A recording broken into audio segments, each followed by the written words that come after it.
Bem-vindos à aula de Embriologia do Sistema Nervoso. Meu nome é Carolina e eu sou professora no ICB. Para falar sobre embriologia do sistema nervoso, eu primeiro preciso falar para vocês rapidamente sobre os gametas e o processo de fecundação, que é o encontro desses gametas. O encontro desses gametas vai gerar uma série de reações que vai levar a um processo chamado de gastrulação.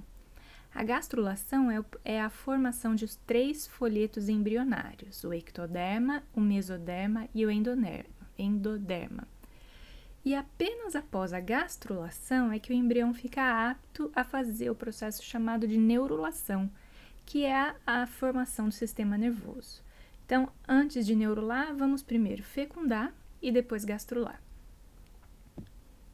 As referências que eu usei para fazer essa aula são as mesmas bibliografias que eu recomendo caso vocês queiram se aprofundar nos estudos de embriologia. Qualquer livro de embriologia clínica, humana ou básica contém as informações necessárias que eu apresento nessa aula. Vamos começar então falando sobre os gametas e a fecundação. A biologia do desenvolvimento ou embriologia é um processo que envolve muitas vias de sinalização, muitos contatos celulares, muitas diferenciações celulares. Isso culmina num processo de alta complexidade.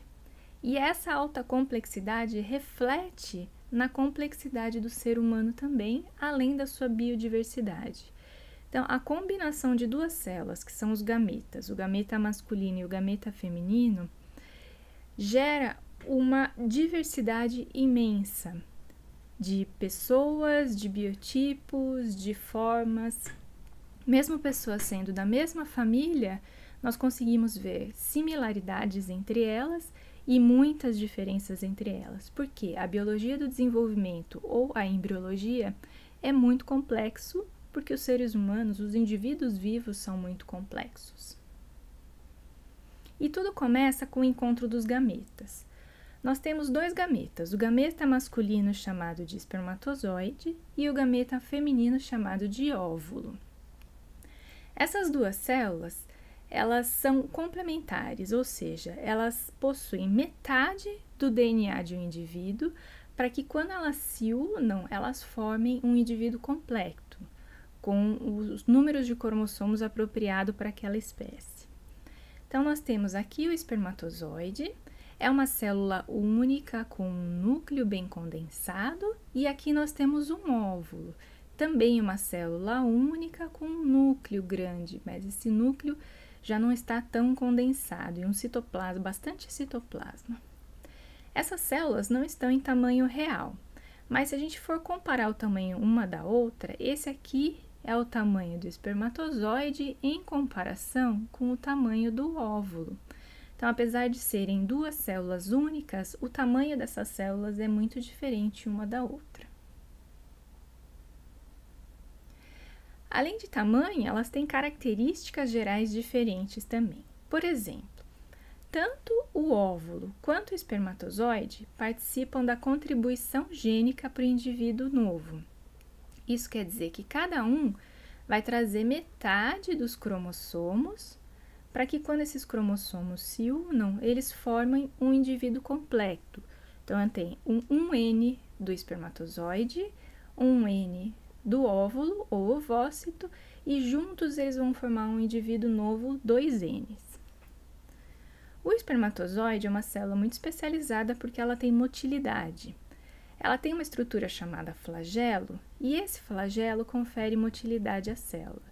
Então, nós temos aqui espermatozoides em cultura e aqui os flagelos batendo, fazendo seus movimentos. Eu vou passar de novo, que foi muito rápido. Então, os flagelos em cultura, os espermatozoides em cultura, têm esse movimento flagelar. Eles batem o seu flagelo, impulsionando essa célula para frente. Os 2 indivíduos, as 2 células, tanto o espermatozoide quanto o óvulo, têm mecanismos de reconhecimento espécie específico. Isso quer dizer que uma espécie reconhece o gameta da outra espécie. Tá? Então, nós não temos cruzamentos absurdos, uma girafa com um hipopótamo, não vão cruzar porque são espécies diferentes. Apenas os espermatozoides e os óvulos de mesma espécie conseguem se reconhecer para formar uma célula nova. Essas células contêm mecanismos de proteção. Por exemplo, o espermatozoide tem um mecanismo específico para penetrar barreiras mecânicas e químicas. Que barreiras são essas? As barreiras que o óvulo contém. Então, o espermatozoide de uma espécie contém mecanismos para quebrar as barreiras que o óvulo de mesma espécie possui. Se o espermatozoide tem motilidade, o óvulo tem nutrição. É uma célula grande com citoplasma abundante, então ele nutre essa união por muito mais tempo. O óvulo é liberado pelo ovário na tuba uterina, enquanto o espermatozoide, aqui embaixo, é liberado no canal vaginal. O ovócito não é uma célula motora, não tem motilidade, então ela é empurrada, esse óvulo é empurrado pela tuba uterina através de mecanismos que as células da tuba possuem. Já o espermatozoide é uma estrutura motora, então o seu próprio flagelo vai impulsionar essa célula para frente. Essas duas células vão se encontrar numa região específica da tuba uterina. O encontro dos gametas haploides resulta na união destas duas células e vão dar origem a uma nova célula que é diploide, chamada de zigoto. O zigoto, então, contém os dois pronúcleos de uma mesma espécie e é chamado de totipotente, porque ela pode se transformar em todas as células. Vai se diferenciar em mórula, blástula e depois vai iniciar o processo chamado de gastrulação. Esse vídeo é referente a um óvulo e um espermatozoide in vitro. Então, aqui nós temos o óvulo e aqui, nesse quadrado, nós temos o espermatozoide. Em comparação, elas são células muito maiores e células muito menores. Em volta do óvulo existe uma região chamada de zona pelúcida, que é uma camada de proteção do óvulo. O espermatozoide precisa quebrar essa região proteica de zona pelúcida até encontrar o óvulo. E apenas os espermatozoides de uma mesma espécie contêm os mecanismos para quebrar o óvulo daquela espécie.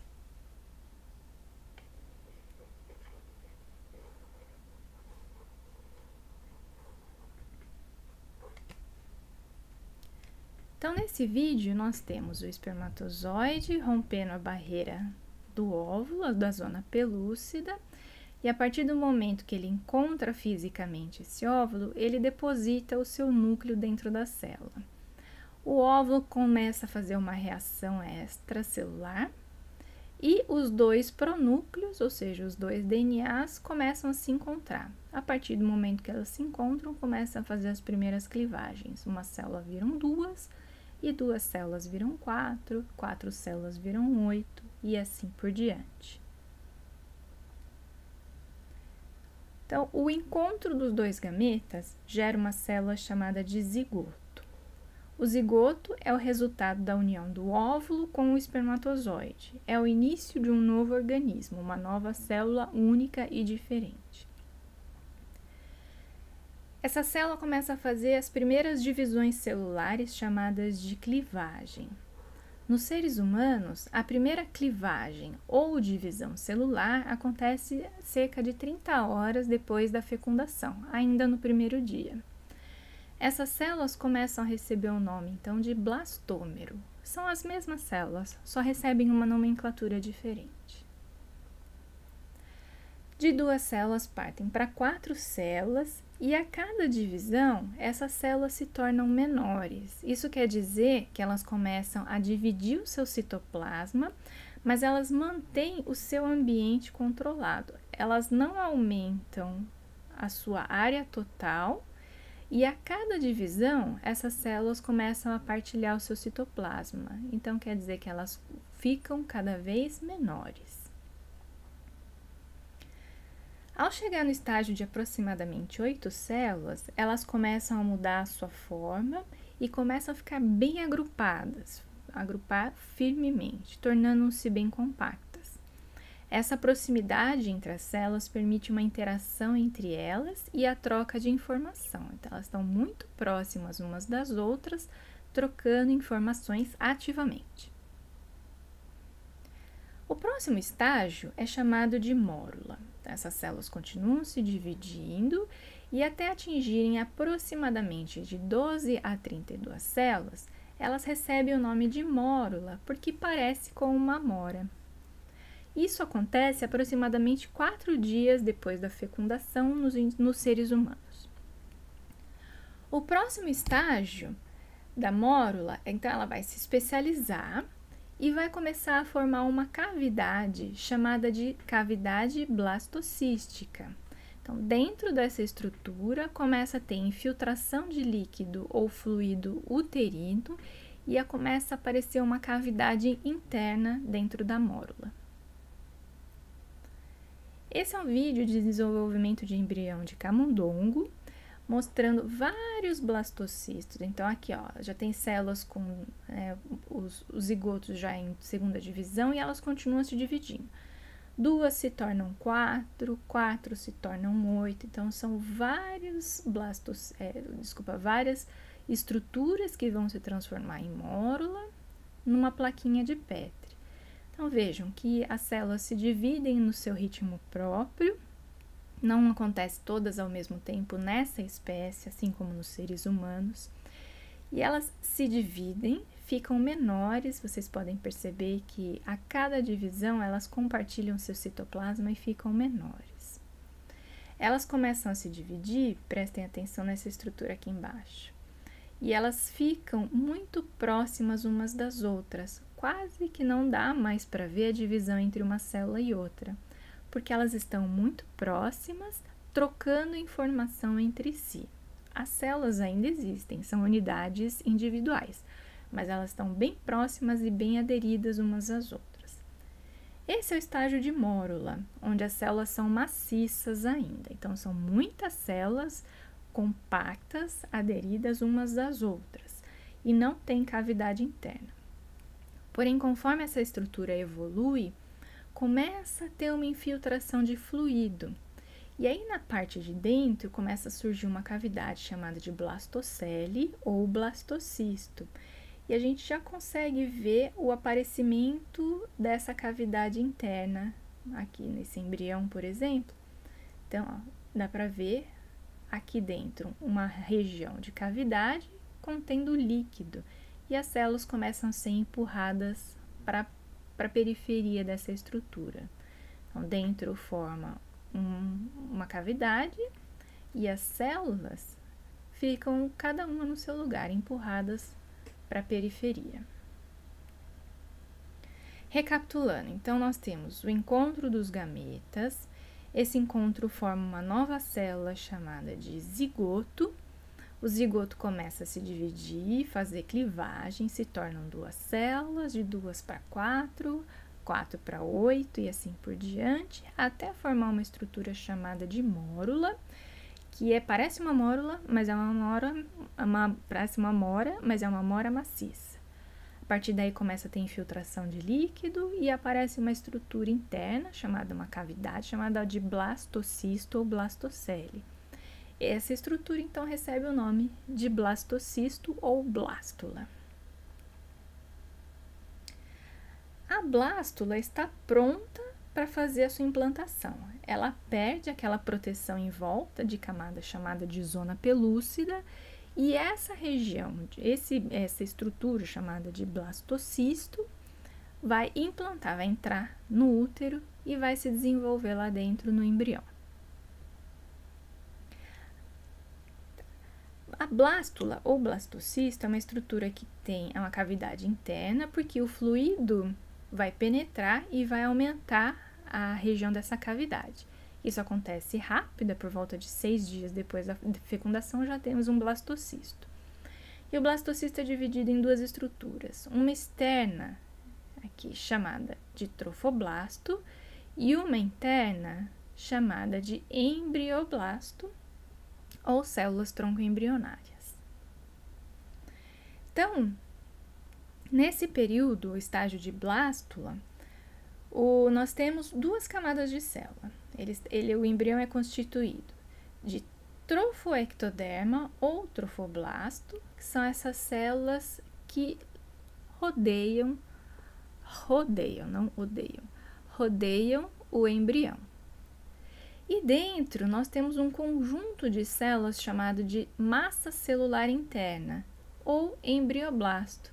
Essas células vão dar origem ao embrião propriamente dito. Então, todos nós nascemos dessa maçaroquinha de célula que fica dentro do blastocisto. Se vocês já ouviram falar de células tronco-embrionária, estas são as células tronco-embrionárias. Então, quando os pesquisadores fazem pesquisa com essas células, eles retiram uma ou duas células dessa massa celular interna e fazem as suas pesquisas. Por quê? Cada célula dessa é capaz de dar origem a todas as células do embrião. Todas as células que você pensar podem ser originadas das células da massa celular interna. Certo, vamos olhar direitinho essa região. Eu vou virar esse embrião para cima e eu vou olhar essa região da massa celular interna. No começo é uma maçaroca de células misturadas, porém elas começam a se organizar aos poucos. E aí surgem duas populações de células. Uma chamada de epiblasto, que fica na região mais externa do embrião, ou seja, fica mais longe da cavidade chamada de blastocélio. E outra chamada de hipoblasto, que é a região mais próxima da blastocélio. Então, as células da massa interna ou da massa celular interna se organizam e formam dois folhetos, epiblasto e hipoblasto.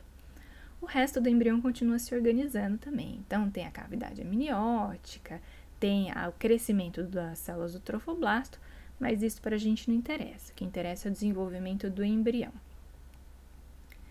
As células do embrião vão continuar se especializando enquanto as outras cavidades se formam. Por exemplo, vai ter a cavidade amniótica e vai ter o saco vitelínico aqui dentro. Uma curiosidade, nas aves e nos répteis, por exemplo, esse saco vitelínico ou vitelino armazena o vitelo que serve para a nutrição do embrião. Porém, os mamíferos têm a placenta e a placenta vai substituir essa função do vitelo eventualmente. Como nós estamos interessados no desenvolvimento do embrião, eu vou me prender só no desenvolvimento dessas duas células, o epiblasto e o hipoblasto. Nessa etapa, o embrião então é formado por um disco chamado de bilaminado, ou seja, só tem duas camadas de célula. O epiblasto, que fica para fora, e o hipoblasto, que fica para dentro. A partir do surgimento dessas duas camadas é que o embrião segue para a gastrulação. Sem a formação dessas duas camadas, não existe gastrulação. Próxima aula, então, vamos falar sobre a gastrulação. E o que é gastrulação? A gastrulação é a formação dos três folhetos embrionários que nós conhecemos: o ectoderma, o mesoderma e o endoderma. A gastrulação é um processo tudo ou nada. Ou se forma corretamente ou não se forma, não tem meio termo. Então, se nós estamos aqui hoje, é porque nós gastrulamos com perfeição. Quem não está aqui hoje não gastrulou com perfeição, tá? Qualquer erro no processo de gastrulação, o embrião é reabsorvido, ele para o seu desenvolvimento e recomeça o ciclo tudo de novo, tá? Vamos ver os processos da gastrulação. Então, antes de gastrular, eu falei para vocês que o embrião é um folheto, ele possui dois folhetos, o epiblasto e o hipoblasto. A partir de agora, eu vou precisar da imaginação de vocês. Todo embrião é uma estrutura 3D, né? São duas folhinhas ou duas camadinhas de célula. Nós temos orientações diferentes. O embrião é uma estrutura 3D. Então, de vez em quando, eu vou falar para vocês sobre essa orientação, vocês estão vendo as células de frente, né, que seria uma orientação mais transversal, Mas de vez em quando eu vou pedir para vocês terem um pouco de imaginação para a gente ver essa estrutura mais oblíqua, como se fosse de cima para baixo, num ângulo meio alterado. Tá? Então, lembrem-se que o embrião é uma estrutura 3D e eu preciso explicar esse processo para vocês de vários ângulos. Por exemplo, aqui vocês estão vendo de frente o epiblasto e o hipoblasto. Se eu olhar de cima, eu vejo algo parecido com isso. Então, a camada de cima é o epiblasto e a camada de baixo, aqui em amarelo, é o hipoblasto. E eu vou usar bastante esse esquema de cores, tá? Vamos lá. Na superfície do epiblasto, surge uma estrutura chamada de linha primitiva. Isso é importante porque é o primeiro sinal de que o embrião vai gastrular. Essa linha primitiva, aqui no fundo, ela é um espessamento que acontece na região mediana, ou seja, no meio do embrião, e ela tem um sentido próprio, caldo cefálico, ou seja, da região caudal até a futura região da cabeça. Então, aqui seria a cauda futura do embrião e aqui a futura cabeça do embrião. Então, a estrutura da linha primitiva surge nessa região mais caudal, e isso é importante, tá? Ela não surge, ela não atravessa o embrião inteiro, ela aparece numa região específica, que é no meio, mais para a região caudal.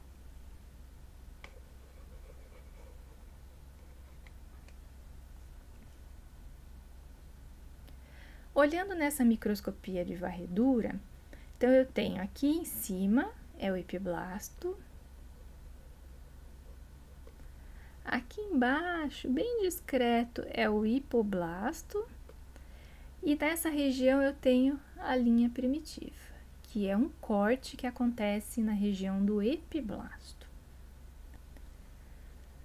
Existe uma concentração de células na extremidade cranial da linha primitiva, e essas células são chamadas de nó primitivo.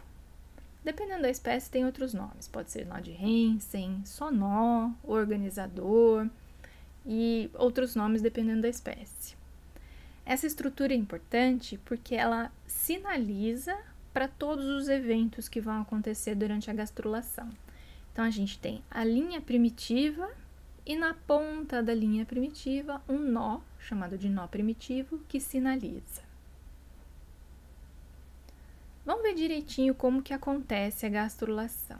Então, antes da gastrulação, as células do epiblasto, elas estão muito aderidas umas às outras, porque são células epiteliais. Lembra da sua célula epitelial, é só olhar para o seu braço aí agora, ver o seu epitélio de revestimento, é tudo que cobre o seu braço. São células muito unidas umas às outras, essa é a função delas, né? Elas precisam ser unidas, elas trocam informação entre si e formam uma placa, né? Uma superfície de células de cobertura. As células do epiblasto são assim também.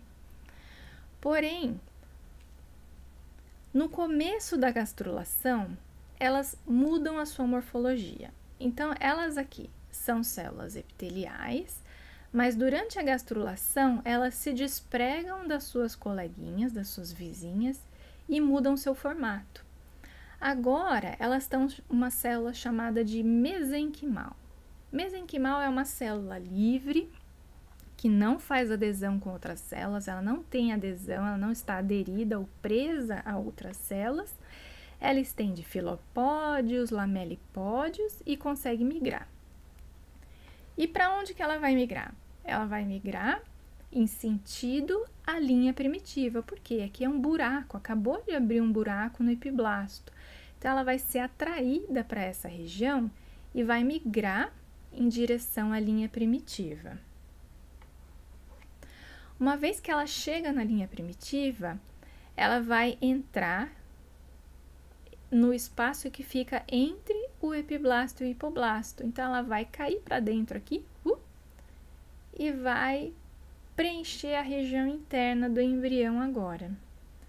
Ela vai se inserir no hipoblasto e vai dar origem à camada que a gente chama de endoderma. Vamos ver com mais detalhe. Então, vou voltar nesse ângulo aqui, tá? Vocês lembram aqui é o epiblasto. E aqui embaixo, o hipoblasto. Aqui no meio, então, tá? São essas células aqui, ó. Epiblasto e hipoblasto. Aqui no meio é a região da linha primitiva. É por aqui que as células, então, vão migrar. Elas são epiteliais, deixam de ser epiteliais, se tornam mesenquimais e começam a migrar para dentro da linha primitiva. Para onde elas vão? Elas não têm muito para onde ir. Então, o primeiro lugar que elas vão de encontro às células do hipoblasto. Porém, elas são células muito diferentes umas das outras. E as células que vêm da linha primitiva não gostam das células do hipoblasto. Então, o que acontece? Elas começam a empurrar as células do hipoblasto para fora e se inserem no lugar onde elas estavam antes e começam, então, a formar uma nova camada de células, que são as células do endoderma.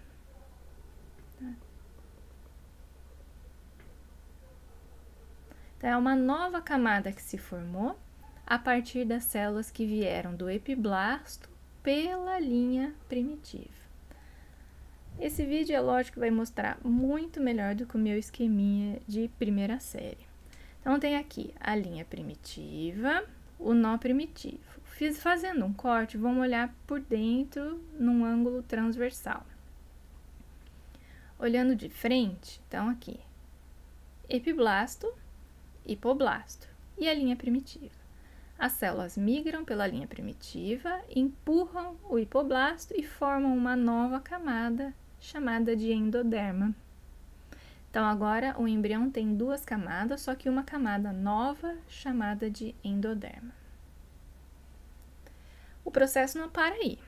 Então, depois da formação dessa primeira camada chamada de endoderma, as células do epiblasto vão continuar a migrar pela linha primitiva, mas agora elas vão preencher um espaço novo. É um espaço que fica entre o epiblasto e o endoderma, que foi a camada nova que chegou. E essa camada nova, esse espaço, vai dar origem ao mesoderma. Então, vamos ver. Aqui eu já tenho, então, o endoderma, apesar de usar o mesmo esquema, porque eu não tenho muita originalidade. Então, agora é o endoderma que já se formou. As células continuam a migrar pela linha primitiva, só que agora já tem uma camada nova. Então, elas não vão se aderir a essa camada. O que elas vão fazer? Elas vão começar a preencher um novo espaço, formando, então, uma camada que não tinha, que é uma camada do meio, chamada de mesoderma.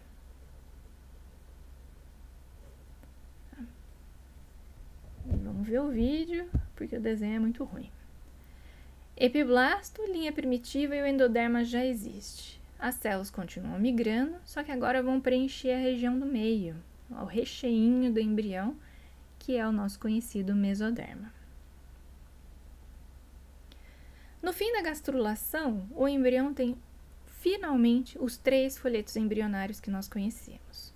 O ectoderma, que é externo. O mesoderma, que é o meio, que é o recheio do embrião. E o endoderma, que é a camada mais interna do embrião.